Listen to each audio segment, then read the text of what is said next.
오늘도 찾아주셔서 감사드립니다. 좋은 날 가득하세요. 구독과 좋아요는 큰 힘이 됩니다. 시작합니다. 나는 원래 남일에 끼어드는 걸 별로 좋아하지 않았다.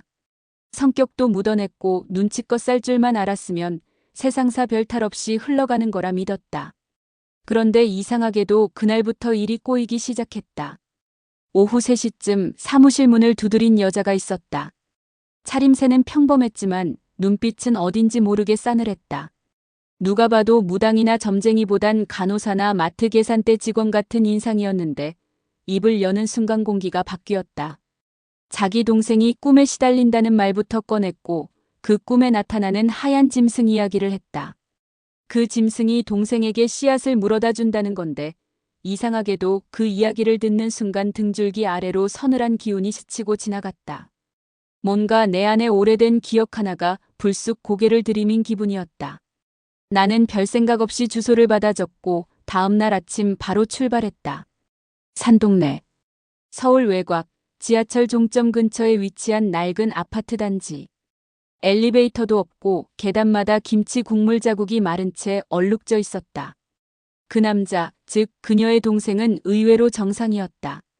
말도 조리 있고 얼굴색도 좋았다. 단지 매일 밤 같은 꿈을 꾼다고 했다. 깊은 산, 짙은 안개, 그리고 털이 긴 하얀 짐승. 짐승은 입에 무언가를 물고 나타나 그에게 건네고 사라지기 전 꼭 같은 말을 남긴다고 했다. 신방은 갚는다. 나는 그 말을 듣고 어쩐지 낯익은 기분이 들었다. 어릴 적 외할머니가 해준 옛 이야기 중에도 비슷한 말이 있었던 것 같다. 그 말이 무슨 뜻인지 몰라도 그냥 넘어갈 수는 없다는 기분이 들었다.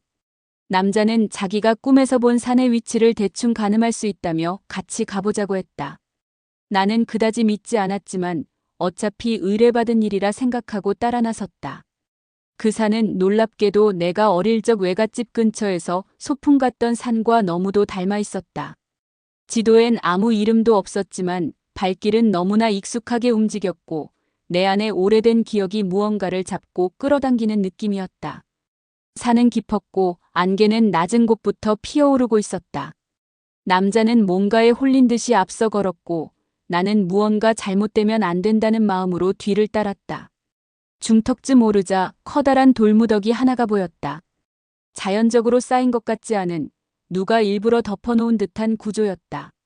남자는 그 앞에서 멈춰 섰고 땅을 내려다보다 갑자기 말했다. 여기가 맞는 것 같다고. 나는 조심스레 돌 하나를 드러냈다. 흙냄새가 올라왔고 그 밑엔 오래된 나무 상자 하나가 묻혀 있었다. 그리고 그 순간 멀리서 바람이 불어왔다. 이상하게도 그 바람은 소리를 내며 내 귓가를 지나쳤고 마치 누군가가 낮은 목소리로 말을 거는 듯한 느낌이었다. 상자를 꺼내기 전 문득 주위를 둘러봤다. 산은 고요했고 남자는 눈을 감고 있었다. 내가 조심스레 상자를 들자 안에는 붉은 비단에 쌓인 무언가가 들어있었다. 아직 펼쳐보지 않았다. 뭔가 느낌이 이상해서였다. 그날 이후로도 남자는 연락을 끊지 않았다. 그는 자신이 무언가의 운명을 짊어졌다고 믿었고 그날 이후 꿈의 내용도 달라졌다고 했다. 짐승은 더 이상 금빛 씨앗을 물고 오지 않았고 대신 낮은 목소리로 어떤 숫자들을 속삭였다고 했다. 그는 그 숫자들을 일기장에 써뒀고 나중에 나에게 보여주겠다고 했다. 그 숫자들을 본 순간 나는 어릴 적 봤던 외할머니의 달력 하나가 떠올랐다. 거기엔 숫자들 옆에 붉은 동그라미가 표시되어 있었고 그런 날엔 늘 집에 낯선 손님들이 찾아왔다. 그 손님들은 조용히 앉아 차를 마시고 외할머니의 말을 듣고 돌아갔다. 아무것도 모르던 나는 그걸 그냥 점 보는 날이라고만 생각했다. 하지만 지금은 확신할 수 있었다. 외할머니는 뭔가를 알고 있었다. 내가 까맣게 잊고 있던 집안의 비밀, 그리고 이 산과 이 남자, 그리고 그 짐승과 숫자까지 모두 어딘가 이어져 있는 듯했다. 남자는 어느 날 나에게 말했다. 당신도 이미 알고 있는 것 아니냐고. 내 안에 잠들어 있던 어떤 힘이 다시 깨어나는 중이라고. 나는 웃으며 대답했다. 그럴 리가 없다고. 하지만 웃고 난 뒤엔 내 손이 떨리고 있었다. 이제 난 더 이상 그저 남의 일을 대신해주는 사람이 아니다. 점점 더 많은 사람들이 나를 찾아오고 이상한 꿈과 숫자를 이야기한다. 그리고 나는 그 숫자들을 하나씩 모으고 있다. 마치 마지막 조각을 찾는 퍼즐처럼. 이야기는 아직 끝나지 않았다. 진짜 시작은 지금부터다. 남자가 써놓았다는 숫자는 처음엔 단순한 숫자처럼 보였다. 12, 26, 31, 38, 42, 45. 나는 별 생각 없이 넘겼지만 며칠 뒤 뉴스에서 그 숫자들이 그대로 등장했을 때 심장이 덜컥 내려앉았다. 그렇다고 해서 그게 로또 번호라는 생각은 들지 않았다. 그보단 오히려 어떤 암호 아니면 경고처럼 느껴졌다. 나는 남자를 다시 찾아갔다. 그가 사는 집은 여전히 산동네 꼭대기였고 계단은 여전히 낡아 있었지만 분위기가 달라져 있었다. 문을 열자 희미한 향냄새가 흘러나왔다. 천장 한켠엔 한지를 발라 만든 조그만 등불이 달려 있었고 마른 박하잎과 조각난 나무 뿌리들이 유리병에 들어 있었다. 그건 명백히 예사롭지 않은 물건들이었다. 그는 나를 보자 반가운 표정을 지었다. 그동안도 꿈을 꾸었다고 했다. 하지만 이번엔 짐승이 말을 하지 않았다고 했다. 그 대신 하얀 털을 흘리며 어딘가로 사라지는 모습만 반복됐다고 했다. 그 짐승은 갈수록 희미해지고 있었고 그 자리에 다른 존재가 나타나고 있었다. 얼굴 없는 존재. 어둡고 거대한 그림자. 나는 들으면서도 괜히 팔에 소름이 돋았다. 그가 꺼낸 종이엔 새로운 숫자들이 적혀 있었다. 3, 11, 24, 27, 36, 44. 그리고 그 아래엔 처음으로 숫자 외의 글자가 적혀 있었다. 등짐을 벗을 때 길이 열릴 것이다. 나는 그 말을 듣고 외할머니를 떠올렸다. 그분이 살아계셨을 때 늘 하시던 말이 있었다. 짐은 내가 진 게 아니다. 하지만 내가 풀어야 한다. 그땐 그게 그냥 인생 조언쯤으로 들렸지만 이제는 다르게 들렸다.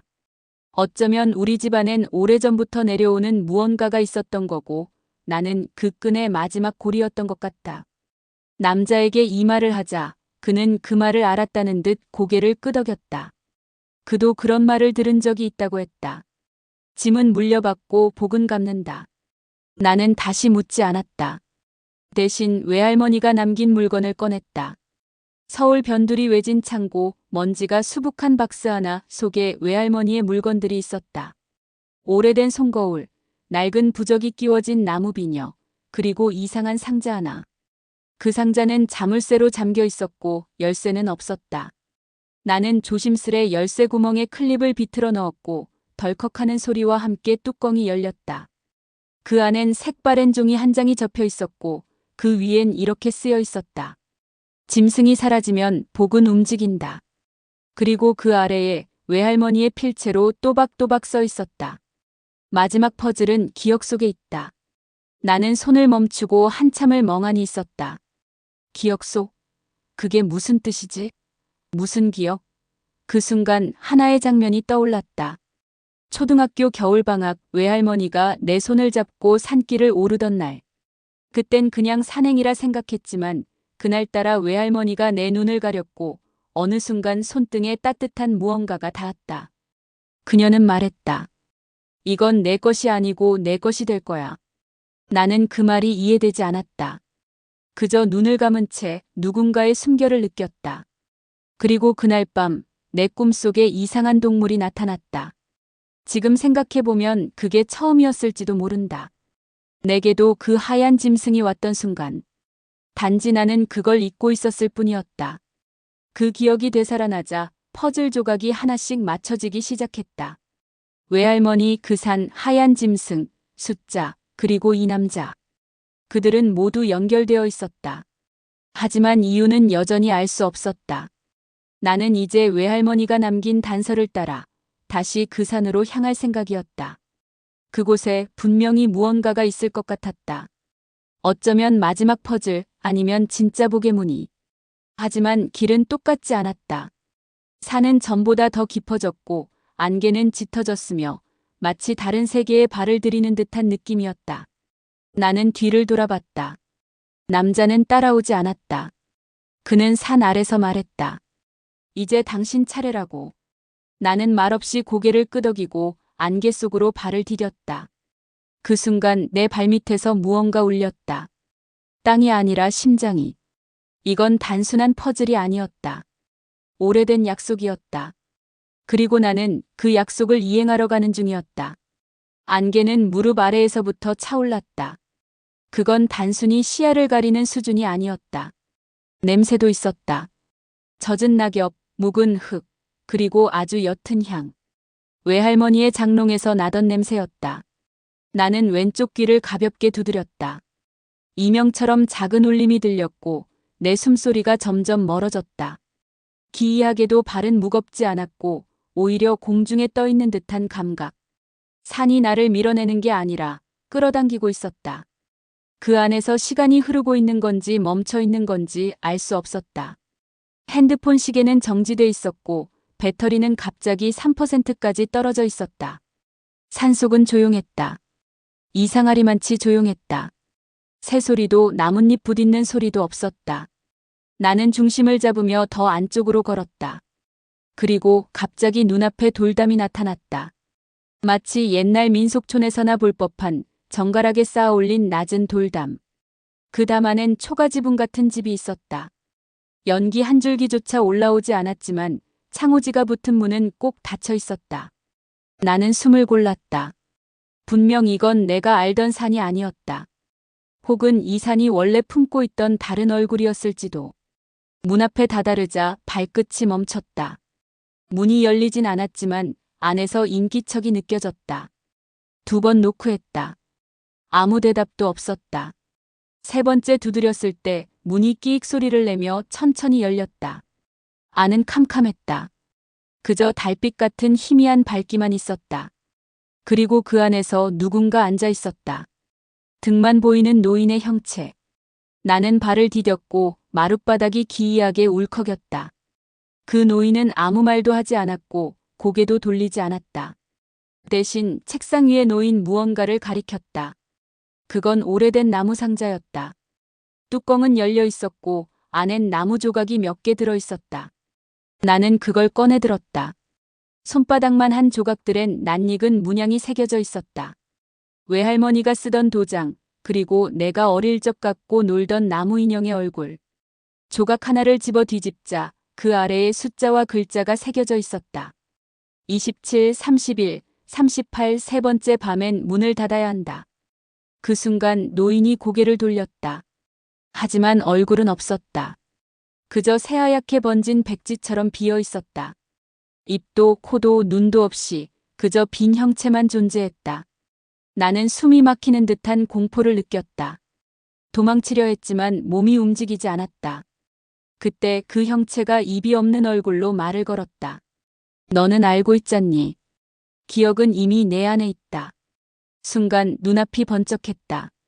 나는 다시 산길에 있었다.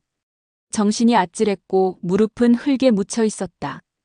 방금 전 그 집은 사라지고 없었다. 다만 손엔 그 조각 하나가 들려 있었다. 분명히 현실이었다. 조각엔 방금 본 숫자와 글자가 똑같이 새겨져 있었다. 나는 정신을 가다듬고 다시 아래로 내려왔다. 산 아래에서 남자가 기다리고 있었다. 나를 보자 깜짝 놀라며 말했다. 지금 3일째예요. 나는 얼이 빠진 얼굴로 물었다. 뭐라고요? 그는 내 손에 들린 조각을 보더니 조용히 고개를 끄덕였다. 3번째 밤이군요. 이제 당신은 선택해야 할 겁니다. 나는 집으로 돌아온 뒤 거울 앞에 섰다. 얼굴이 변한 건 없었다. 하지만 눈동자 깊은 곳 어딘가가 변해 있었다. 밤이 되자 또 꿈이 찾아왔다. 이번엔 산도 짐승도 없었다. 그저 물 위에 숫자가 떠올랐다. 그리고 마지막으로 내 목소리가 들렸다. 아주 어린 시절의 내 목소리였다. 기억해. 그걸 내가 풀어야 돼. 나는 책상 위에 조각을 올려놓고 벽에 새 숫자를 적었다. 27, 31, 38. 그리고 외할머니의 오래된 수첩에 적힌 숫자와 나란히 놓았다. 무언가 완성되어 가고 있었다. 퍼즐 조각은 맞춰지고 있었고 퍼즐의 의미는 점점 또렷해지고 있었다. 그 모든 조각이 맞춰졌을 때 무슨 일이 일어날까? 정말 복이 오는 걸까? 아니면 전혀 다른 무언가? 다음 밤, 나는 다시 산에 오르기로 했다. 세 번째 밤이 끝나기 전 마지막 문을 보러. 은행 상담실 안은 너무 조용했다. 유리문 너머로는 사람들이 지나다녔지만 이 안은 딴 세상처럼 느껴졌다. 직원은 숫자 몇 개를 확인한 뒤 조용히 고개를 끄덕였다. 확실합니다. 단독 1등이시네요. 나는 아무 말도 하지 못했다. 그저 목 안쪽이 타는 듯했고 양손에 미세한 떨림이 있었다. 직원은 바로 안내문을 꺼내주었다. 당첨금 수령 절차, 익명보호, 세무신고, 전담 금융팀 배정. 모든 게 시스템 안에서 움직였다. 그는 마지막으로 덧붙였다. 당첨 사실은 누구에게도 알려지지 않습니다. 절대. 은행을 나서며 나는 혼잣말을 했다. 그래, 이건 아무도 몰라야 해. 복이라는 건 사람을 흔드는 힘이 있다. 그게 알려지는 순간 인간관계도 내 일상도 모두 바뀌게 된다. 나는 평범한 얼굴로 거리를 걸었고 동네 분식집에서 떡볶이를 사 먹었다. 그리고 예전처럼 사무실에 들어와 낡은 소파에 몸을 던졌다. 모든 게 똑같은 하루처럼 보였지만 내 안은 달라져 있었다. 이제 내 손엔 정체를 숨긴 거대한 무언가가 쥐어져 있었으니까. 당첨금을 받은 날 나는 외할머니의 거울을 다시 꺼냈다. 그리고 거울 뒤에 적혀있던 숫자를 천천히 다시 읊었다. 6, 17, 23, 28, 34, 40. 그건 단순한 숫자가 아니었다. 외할머니의 유언 같은 숫자였고 동시에 내게 주어진 마지막 퍼즐 조각이었다. 하지만 퍼즐을 다 맞췄다고 끝나는 게 아니었다. 오히려 이제부터가 시작이었다. 나는 돈을 어떻게 써야 할지 고민하지 않았다. 이미 마음속에 정해져 있었다. 첫 번째는 병원. 이전에 의뢰를 맡았던 의뢰인의 할머니가 투병 중이라는 걸 떠올렸다. 보험도 안 되고 자식도 없었다. 나는 조용히 익명기부 계좌로 일정 금액을 보냈고 병원엔 외부 기부로 등록된 치료지원금이라고만 기록되었다. 두 번째는 시장통 닭강정집. 40년을 장사하던 할머니가 보증을 잘못 써서 가게를 빼앗기게 된다는 소식을 들었을 때 난 익명으로 보증채무를 정리해줬다. 이름도 안 남겼다. 그저 등기소엔 미상이라는 도장이 찍혔다. 그리고 세 번째. 낡은 고시원. 내가 살던 그 방 앞에 서 있던 청년.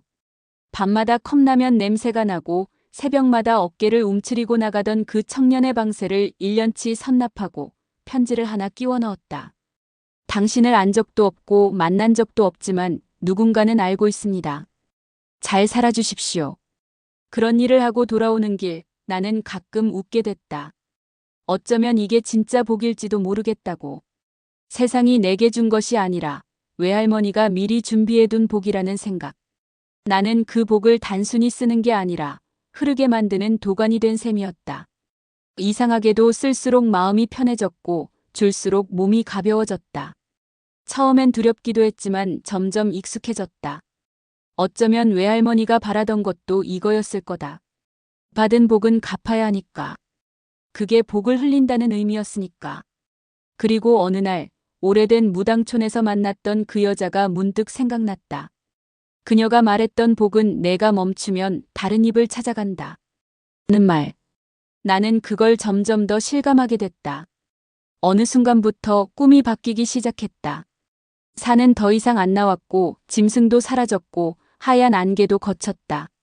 대신 그 안에 사람들의 얼굴이 떠올랐다. 도움을 받은 사람들, 내가 직접 만나지 못했던 이름 없는 이들. 그들이 미소 짓는 모습이 꿈속에서 내게 복을 돌려주는 것처럼 다가왔다. 이상한 건 그 이후 내 삶에 작고 좋은 일들이 자꾸 생겼다는 거다.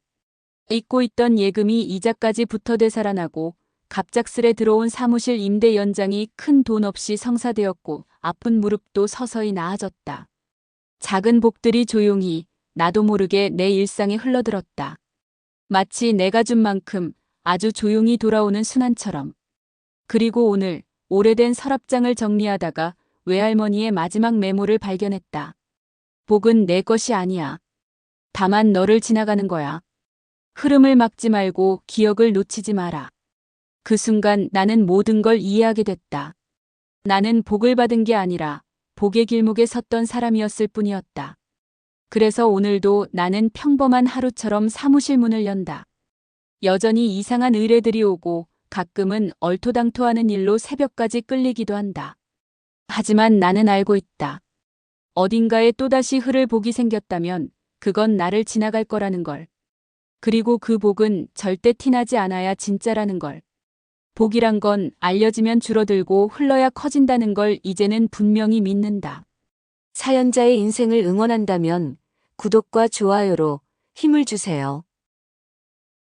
청취해주셔서 감사합니다. 편안한 하루 되세요.